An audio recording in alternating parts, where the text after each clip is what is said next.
Lighting. नमस्कार दोस्तों, कैसे हैं आप सभी के सभी। तो आज हमारे साथ एक स्पेशल गेस्ट जुड़े हैं। जितने भी बच्चे एसबीआई पीयू मींस क्लियर कर चुके हैं, अब इंटरव्यू के लिए अपेयर होंगे, तो उन सभी को गाइडेंस की जरूरत थी। जानना चाहते थे कि सर कैसे प्रिपेयर करें जिससे फर्स्ट टाइम में, क्योंकि काफी बच्चे ऐसे होते हैं जो पहली बार इंटरव्यू देते हैं, कि सर पहली बारी में बहुत अच्छा स्कोर भी करें और जैसे मींस क्लियर किया है विद फ्लाइंग कलर्स, वैसे ही इंटरव्यू भी क्लियर करके फाइनल जॉब हम सिक्योर कर सके। तो हमारे साथ जो स्पेशल गेस्ट है वो खुद ही अपना इंट्रोडक्शन देंगे। तो वैभव, अपने बारे में कुछ चीजें बताइए यार सबसे पहले सभी को। Yes, sir. And a very good afternoon to you. Currently, I'm probationary officer in State Bank of India. I cleared SBI PO in 2020 in the very first attempt. तो ये मेरा ब्रीफ है। अब इंटरव्यू की बात करनी है तो एक सबसे बड़ा मिथ स्टूडेंट्स के माइंड में होता है कि interview is the very difficult phase, but ये उल्टा होता है। सबसे डिफिकल्ट मैं प्रीलिम्स को मानता हूँ, देन मेंस, और सबसे इजी फेज अगर रिक्रूटमेंट का रहता है that is your interview, that is pi. और इस बार तो पिछली बार की तरह हमारा जीडी भी नहीं है, तो इजी रहने वाला है अच्छा, पीआई। इससे रिलेटेड बड़े बच्चों के डाउट थे कि ग्रुप डिस्कशन तो नहीं है, बट एक ग्रुप एक्सरसाइज करके भी कई जो नाम है कई बार नोटिफिकेशन में होता है, तो क्या ग्रुप एक्सरसाइज होने के चांसेस हैं, या फिर आपके ग्रुप एक्सरसाइज हुआ था क्या? नहीं सर, लास्ट ईयर कुछ नहीं हुआ था, केवल और केवल पीआई राउंड हुआ था। और जितना मैं एसबीआई को जानता हूँ, एसबीआई कोविड प्रिकॉशंस के मामले में बहुत टेक केयर करता है। लाइक हमारी भी अभी ट्रेनिंग हुई थी तो उसमें भी उन्होंने कोविड प्रिकॉशंस का काफी ध्यान रखा था, तो आई डोंट थिंक सो कि कुछ ऐसा होगा एक्सरसाइज वगैरह। अच्छा, मतलब सिर्फ बच्चों को जो जिस चीज पे फोकस करना है वो इंटरव्यू के लिए अच्छे से प्रिपेयर करें। तो अपने राइट सर, इंटरव्यू के लिए बात कर लेते हैं। सबसे पहले तो जनरली टाइम कितना मिलता है बच्चों को कि इंटरव्यू के लिए, जैसे रिजल्ट अब आ गया है, कल रिजल्ट आए, तो कितना टाइम मिलेगा इंटरव्यू प्रिपरेशन के लिए? जितना मुझे सर अपना याद है, मुझे अराउंड 10-11 डेज का टाइम मिला था। ओके। और क्योंकि लास्ट ईयर तो कोविड की वजह से भी हमारा सब कुछ डिले हो गया था सर, थोड़ा तो डिले हुआ था। इस बार आई थिंक 15 to 20 डेज में भी मिले। 15-20 डेज, बिल्कुल एग्जैक्टली, बहुत ही बढ़िया। अच्छा, तो अब बच्चों को सबसे पहले क्या करना चाहिए, मतलब क्या क्या, एक ऊपर ऊपर से कुछ इंपॉर्टेंट पॉइंट्स आप बता दो, फिर अपने डिटेल में उन सारे पॉइंट्स को कवर करेंगे। तो क्या क्या चीजें हैं जिन पे अभी फोकस करने की जरूरत है, ऊपर ऊपर से मोटे मोटे क्या 3-4 पॉइंट्स होने चाहिए? सर इंटरव्यू हमारा 2-3 चीजों से मिलके बनता है। First is our hobbies. मैंने लास्ट ईयर 3 इंटरव्यू दिए थे, आईबीपीएस, आरआरबी एंड एसबीआई। तो तीनों इंटरव्यूज में ना हॉबीज पे डिस्कशन जरूर हुआ था। अच्छा। वन इज हॉबीज, सेकंड हमारा थोड़ा सा पर्सनल बैकग्राउंड कि पापा क्या करते हैं, मम्मी क्या करती हैं, थोड़ा सा personal background. Exactly. Third number educational background होता है, क्योंकि जितने भी स्टूडेंट्स हैं आई थिंक 50-60% ऐसे होंगे जो इंजीनियरिंग बैकग्राउंड से होंगे। तो वो बैंकिंग में क्यों होना चाहते हैं, इस पर भी बहुत मेजर क्वेश्चंस बनते हैं सर इंटरव्यू। फिर फोर्थ नंबर पे थोड़ा बैंकिंग और फाइनेंशियल अवेयरनेस हमारा कवर ओके होता है। Okay okay okay. तो ये मेजर कुछ पॉइंट्स रहते हैं, तो वो पॉइंट्स एक बार मैं मेंशन कर देता हूँ फिर से बच्चों को, जो वैभव ने बताया। एक तो आपका जो पर्सनल बैकग्राउंड से रिलेटेड रहता है, जैसे कि आप कौन सी जगह से आते हैं, कौन सी सिटी से आते हैं, आपकी फैमिली बैकग्राउंड क्या है, आपके परिवार में कौन है, पापा क्या करते हैं, सिबलिंग्स क्या कर रहे हैं। आपके इवन नेम पे भी सवाल उठ सकता है कि भाई आपका ये नाम है, इस नाम का आपको मतलब पता है, इसका क्या सिग्निफिकेंस है। तो इस तरह के, इसके अलावा हॉबीज वगैरह रहती है कि आपकी हॉबीज क्या है, हॉबीज से रिलेटेड फिर कनेक्टेड क्वेश्चंस बन सकते हैं। देन इसके बाद आपके आती है कि आपका एजुकेशनल बैकग्राउंड क्या है, कि आपने कहा क्या किस चीज में ग्रेजुएशन किया है। अगर वो बैंकिंग से रिलेटेड, जैसे कॉमर्स स्टूडेंट है, कॉमर्स स्टूडेंट अगर बैंकिंग में आता है तो वो एक नेचुरल प्रोग्रेशन होता है। बट कोई और स्ट्रीम से अगर कोई बैंकिंग में आता है तो वो सवाल उठता है कि आपने अपने स्ट्रीम में ना जाके बैंकिंग में क्यों गए, और गए तो इसका आपकी स्ट्रीम का कैसे आप रिलेट कर सकते हो, जो आपने 4 या 5 साल पढ़ा उसको कैसे आप यूटिलाइज करोगे बैंकिंग में। इस तरह के भी सवाल पूछे जाते हैं बहुत बार। तो बिल्कुल। ये सारी चीजों पे क्वेश्चंस आपको तैयार करने ही करने। और इसके अलावा जो लास्ट होता है वो आपकी जो स्टैटिक, जो बैंकिंग का जो स्टैटिक अवेयरनेस रहता है, जो बैंकिंग अवेयरनेस जिसे आप लोग कहते हैं, कि डिफरेंट चीजें, क्या डिफरेंट रेट्स चल रही हैं, क्या कितनी टाइप की बैंकिंग से, और वगैरह वगैरह वगैरह इस तरह के। अच्छा, इसके अलावा जो करंट जो न्यूज रहती है उससे रिलेटेड भी कुछ पूछते हैं क्या इंटरव्यू के अंदर? सर लास्ट टाइम क्या हुआ था, मेरा आई थिंक सेकंड फैब को इंटरव्यू था। तो अच्छा फर्स्ट फैब को ना मोदी सर को वैक्सीन लगी थी। तो अच्छा अच्छा। मेरा 20 मिनट्स का एसबीआई का इंटरव्यू था और अराउंड 10-12 मिनट्स केवल वैक्सीन पे डिस्कशन हुआ था। अच्छा, केवल कोविड वैक्सीन। ओके। बिल्कुल सर। और मेरा ये मानना है जिस भी दिन इंटरव्यू है एटलीस्ट 2-3 डेज का करंट अफेयर्स हमको बहुत अच्छे से हमारे माइंड में होना चाहिए। अच्छा अच्छा। मतलब जितना लेटेस्ट आप न्यूज पढ़ोगे उतना बेटर है, क्योंकि लेटेस्ट चीजें जनरली, मतलब क्योंकि जो डिस्कशन मैंने जैसे अपने इंटरव्यू के टाइम भी, जब 2015 में मैंने इंटरव्यू दिया था, जो करंट अफेयर्स का ऐसा नहीं कि वो जैसे मेंस का पेपर है तो स्ट्रक्चर तरीके से करंट अफेयर्स पूछना चाहते हैं, वो तो एक कैजुअल डिस्कशन चाहते हैं। जैसे कि मेरे से पूछ लिया था कि आज का न्यूज़पेपर आप पढ़ के आए हैं क्या, तो आज के न्यूज़पेपर हेडलाइन क्या थी, या फिर जो हेडलाइन थी उससे रिलेटेड पूछ लिया, इसके बारे में आपकी इस तरह के है ना। एक्चुअली सर वही ना, केवल उन्हें कुछ मतलब नहीं होता कि हम आंसर हाँ किस तरीके से दें, they just want to see confidence level कि हम बिल्कुल। किस तरीके से आगे चल के, क्योंकि सर मैनेजमेंट वाली जॉब है कि हम किस हाँ तरीके जी से मैनेज कर पाए। हाँ जी हाँ जी, एग्जैक्टली मैं इसी पॉइंट पे आने वाला था कि इंटरव्यू का वही मैं कि इंटरव्यू का पूरा पर्पस तो यही रहता है कि बच्चे को थोड़ा सा प्रेशर में डाला जाए, उसकी पर्सनैलिटी देखना चाहते हैं उस प्रेशर्ड एनवायरनमेंट में कि कैसे निकल के आती है, कि क्या उसका रिएक्शन रहता है, और उस रिएक्शन के लिए जो बैकड्रॉप है वो ये सारी चीजें बैकड्रॉप होगी कि भाई बैंकिंग अवेयरनेस ने पढ़ रखी होगी तो इससे रिलेटेड पूछ लेते हैं, करंट अफेयर्स के बारे में पता होगा तो इससे पूछ लेते हैं, फैमिली के बारे में तो बच्चों को पता ही होता है कि क्या फैमिली करती है, तो इसका बैकड्रॉप लेके निकालना उनको ये है कि आपकी पर्सनैलिटी क्या है, आप में क्या कॉन्फिडेंस है, आप कैसे रिएक्ट करते हो, बेसिकली यही चीजें इंपॉर्टेंट होती है ना। तो इस तो आप मुझे बताओ, ये आपने 3-4 पॉइंट्स तो बता दिए, इन पॉइंट्स की अपने तैयारी कैसे करें। जैसे कि मैं आप सबसे पहले आपसे पूछूंगा कि जो स्टैटिक अवेयरनेस है, बैंकिंग अवेयरनेस है, उसकी प्रिपरेशन अपने मेंस के साथ हो जाती है या फिर अलग से और करने की जरूरत है।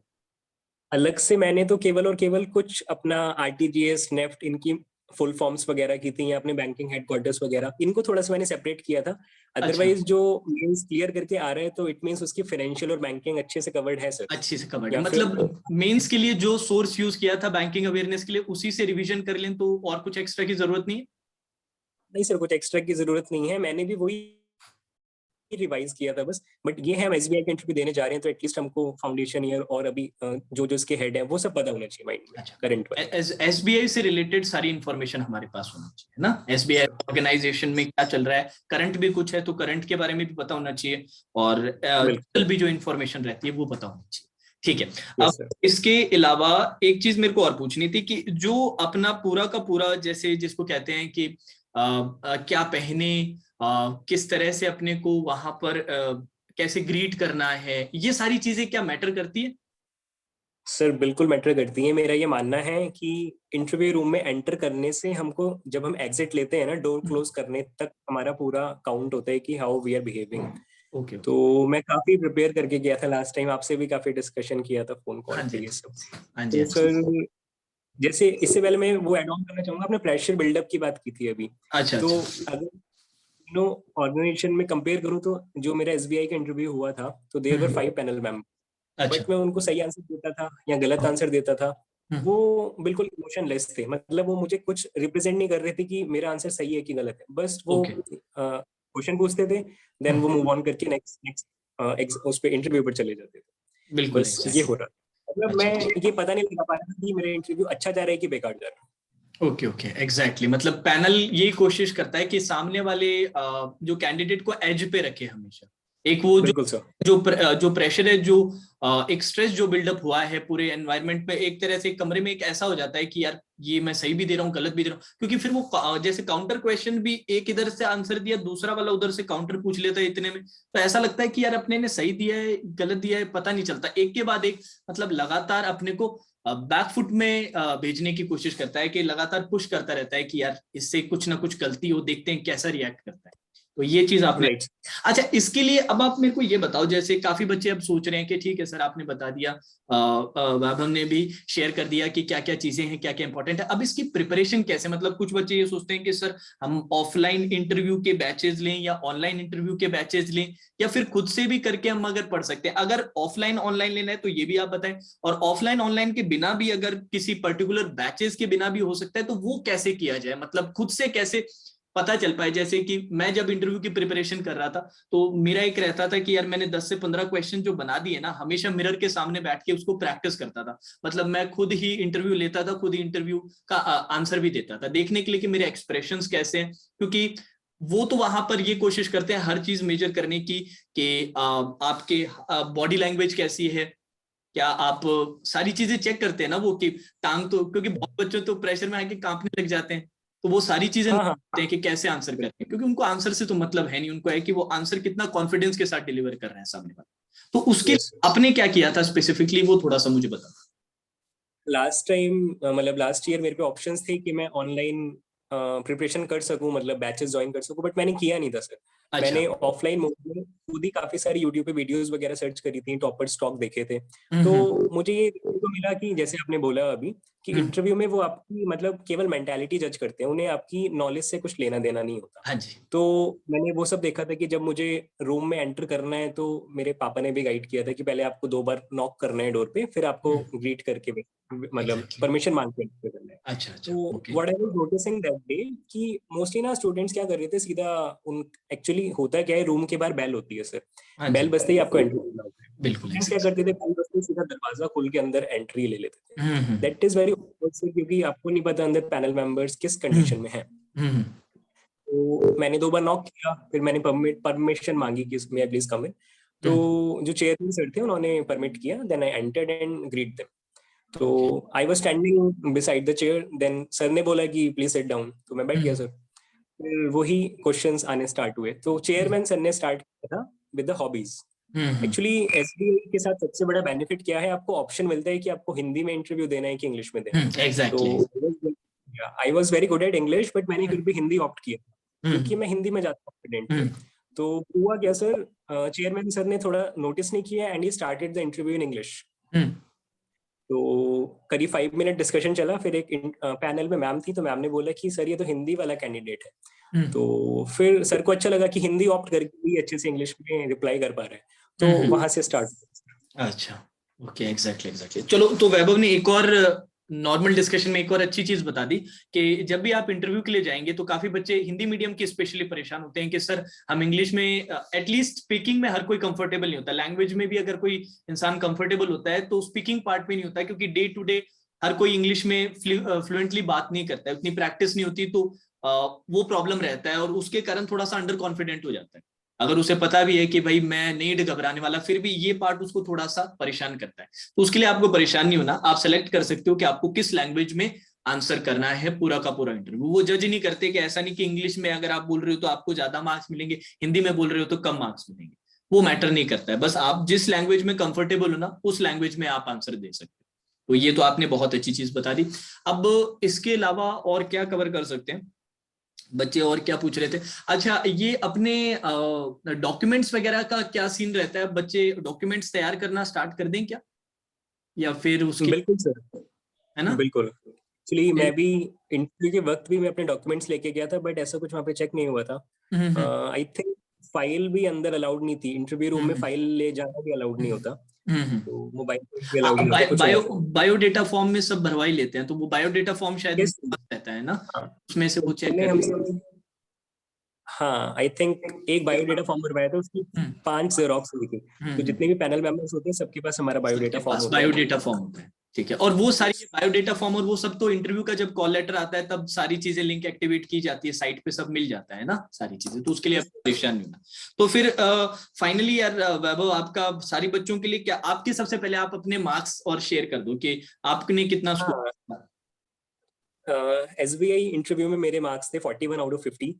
आई 41 आउट ऑफ थिंक 50 एक बहुत ही शानदार मार्क्स है यार, बहुत ही बढ़िया, बहुत ही अच्छे मार्क्स है। और 41 आउट ऑफ 50 का आप ज्यादा क्रेडिट किस चीज को देते हो? जैसे जाते जाते ऊपर ऊपर से कुछ चीजें आप बता जाओ कि आपको क्यों लगता है कि आपने 41 इतना अच्छा स्कोर क्यों कर पाए वहां पर इंटरव्यू में? 4 पॉइंट्स है वेरी इंपॉर्टेंट। फर्स्टली हम किस तरीके से वहां पे ड्रेसअप होके जाते हैं, ये बहुत मैटर करता है। एग्जैक्टली। सेकंड पॉइंट, हम उनको किस तरीके से उनके साथ बिहेव करते हैं, किस तरीके से ग्रीट करते हैं। हम्म। और एक पॉइंट में ऐड ऑन करना चाहूंगा, जब इंटरव्यू खत्म हो जाता है ना तो हम मोस्टली क्या करते हैं, जस्ट टर्न किया और सीधा हम्म। दरवाजा जोर से बंद करके हम्म। बाहर। ये बहुत ऑकवर्ड लगता है। तो हम्म। हमें जेंटली बाहर निकलना है, क्योंकि उस वक्त तक वो हमें नोटिस कर रहे होते हैं कि हमें भागने की जल्दी नहीं है। ओके। तो सेकंड पॉइंट ये है sir. Third point, hobbies. Hobbies तो हॉबीज। अच्छे से एटलीस्ट 2 हॉबीज प्रिपेयर करके जानी है, क्योंकि जानी। वो बायोडेटा फॉर्म में भी हॉबीज हमसे लिखवाई हम्म। जाएगी।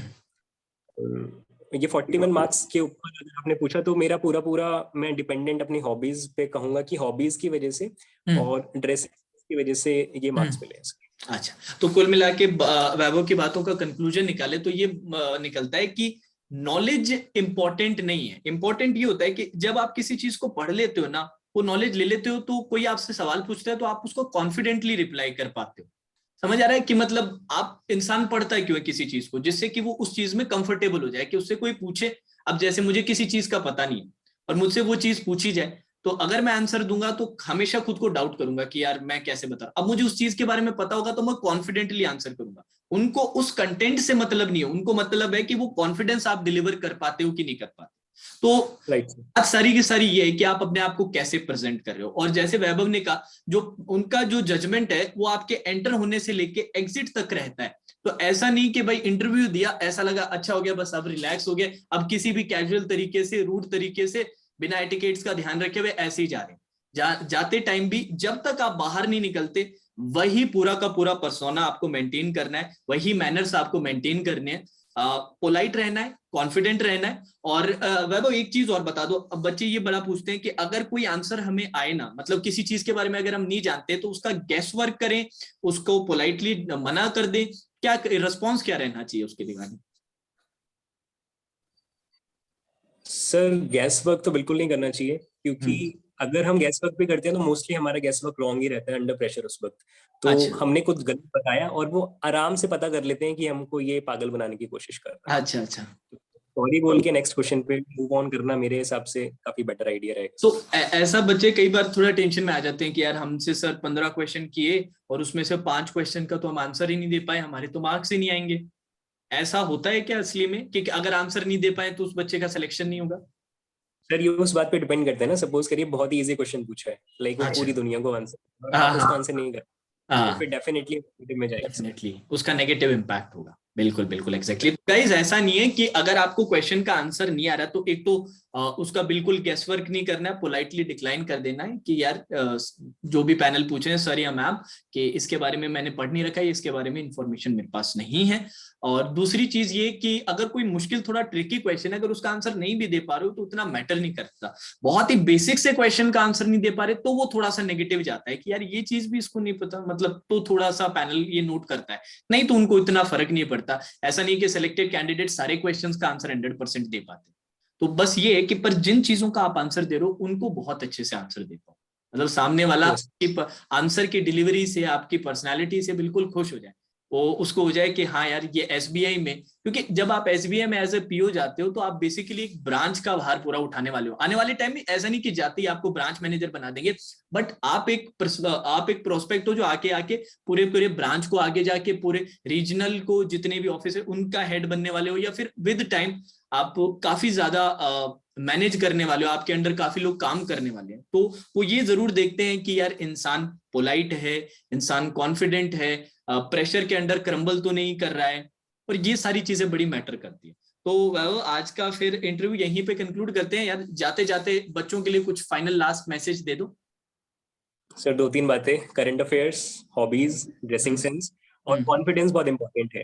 और किसी भी कंडीशन में कॉन्फिडेंस लूज नहीं करना, क्योंकि सर जो भी एसबीआई पीओ के इंटरव्यू तक पहुंच रहा है, मतलब हम्म। उसमें बहुत काबिलियत है, क्योंकि यहाँ हम्म। तक पहुंचना ही बहुत मुश्किल होता है सर। बिल्कुल तो बिल्कुल। मैं सभी को बेस्ट विशेस देना चाहूंगा कि सभी सेलेक्ट हो जाए। अच्छा अच्छा। चलो thank you Vaibhav, thanks a lot. और गाइज अपने भी सेशन यहीं पे कंक्लूड करते हैं। अब इसके आगे कुछ इंटरव्यू से रिलेटेड अगर कभी सेशन रहा है, क्योंकि देखो यार किसी भी एसबीआई पीओ से कनेक्ट करना है तो बहुत मुश्किल होता है, क्योंकि काम इतना ज्यादा रहता है ना कि आप जब बनोगे तब आपको पता चलेगा कि सैटरडे संडे भी कई बार ऐसे ही चले जाते हैं, छुट्टियां भी कई बार ऐसी ही चली जाती है। क्योंकि एसबीआई पीओ का जितना जितना ज्यादा वर्क का रहता है प्रेशर, उतना मेरे ख्याल से और किसी भी बैंक में नहीं रहता यार। मेरे भी साथी जो राइट। थे वो ऑल्दो पीओ को काम ज्यादा करना पड़ता है, पर एसबीआई वाला प्रेशर बाकी बैंक्स नहीं कभी समझ पाते कि कितना ज्यादा प्रेशर रहता है। तो वैभव ने हम लोगों के लिए इतना टाइम निकाला, आप लोगों के लिए टाइम निकाल के इतने इंपॉर्टेंट सजेशंस दिए, तो इन सजेशंस को स्ट्रांगली फॉलो करना। और वैभव आपका एक खुद का भी एक आपने छोटा सा चैनल स्टार्ट किया है, उसके बारे में भी बता दो जाते जाते। यस सर, मेरा एक छोटा सा चैनल है बैंकिंग नगरी के नाम से। मैं डिस्क्रिप्शन में सर आप उसका लिंक डाल दीजिएगा जरूर जरूर उस पे। डिस्क्रिप्शन में इसका लिंक मिल जाएगा अपने। और क्या क्या वहां पर और क्या क्या मिलेगा आने वाले टाइम पे?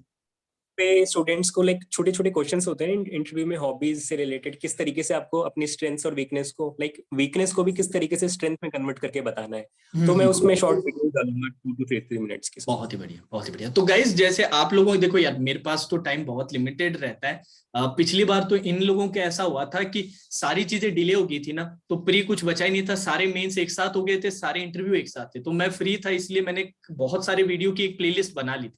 अब इस बार मेरे पास इतना टाइम नहीं रहेगा, तो फिर सर वो छोटे छोटे क्वेश्चंस का आंसर कहाँ मिलेगा? वो वैभव के चैनल पे मिलेगा आपको, तो वो चैनल पे जरूर विजिट कीजिएगा।